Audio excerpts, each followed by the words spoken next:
Hi friends. MLC Kalvakuntla Kavitha KCR గారి బిడ్డ. ఈమె ఏమనేది అంటే మన ఇప్పుడు ఎలక్ట్రికల్ బస్సులు అయితే వాడుతున్నాం కదా ఆర్టీసీలో.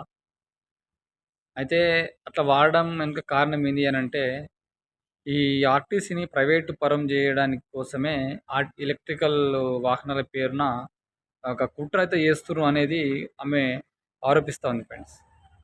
ఎందుకనంటే ఈమెనే కాదు, బీజేపీ నాయకులు, బీఆర్ఎస్ నాయకులు కూడా కొంతమంది ఈ ఎలక్ట్రికల్ బస్సుల వెనుక ఇదే ఉందనేది ప్రధాన ఆరోపణ అయితే చేస్తా ఉన్నారు.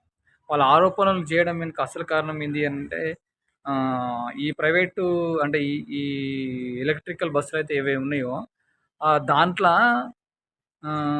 డ్రైవర్లు ఈ డ్రైవర్లనైతే ప్రైవేట్ వాళ్ళని పెట్టుకుంటారన్నట్టు. ప్లస్ ఆ కొనడం కూడా ఒక ప్రైవేట్ సంస్థ నుంచే కొంటున్నారు. ప్రైవేటు సంస్థకు సంబంధించినటువంటి బస్సులనే వీళ్ళు వాడుతున్నారన్నట్టు. మన ఆర్టీసీలో తీసుకొచ్చి వాడిపిస్తున్నారు. ప్రైవేట్‌కి పైసలిస్తా ఉన్నారు. అందుచేత దీన్ని మొత్తం ప్రైవేట్ పరం చేసే ఆలోచన ఉంది గవర్నమెంట్‌కని వీళ్ళు ఆరోపణ చేస్తున్నారు. ఎమ్మెల్సీ కల్వకుంట్ల కవిత కూడా అదే ఆరోపణ చేస్తా ఉంది. ఇంకోటి ఏమంది అంటే హైదరాబాద్‌లో 1,00,00,000 మంది జనాభా ఉంటే, ఆ 1,00,00,000 మంది జనాభాకి గతంలో ఈ ఎలక్ట్రికల్ బస్సులు రాకముందుకు డీజిల్ బస్సులు 7,500 ఉంటే, ఇప్పుడు ఈ ఎలక్ట్రికల్ బస్ వచ్చిన తర్వాత 3,500కు తగ్గించిర్రు అని ఆమె ఆరోపిస్తా ఉంది. అట్లా తగ్గించడం చేత మరి మా సిటీలో ఉన్నటువంటి ప్రజలు ఎట్లా ప్రయాణాలు చేస్తారు అనేది కూడా ప్రశ్నిస్తా ఉన్నది. నిజం చెప్పాలంటే 1,00,00,000 జనాభా అయితే పక్కా ఉన్నది మన హైదరాబాద్‌లో. ప్లస్ ఈమె ఆరోపించినట్టుగానే బస్సుల కొరత మాత్రం ఉంది. చాలా రూట్‌లలో ఇంత ముందుకు తిరిగినట్టు బస్సులు తిరుగుతలేవు. టైంకొస్తలేవు.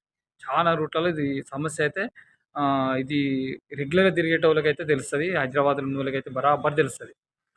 ఈ ఆరోపణలు మాత్రం కొంచెం నిజమనే ఉందని నిజం మాట్లాడిందని మనం అనుకోవచ్చు.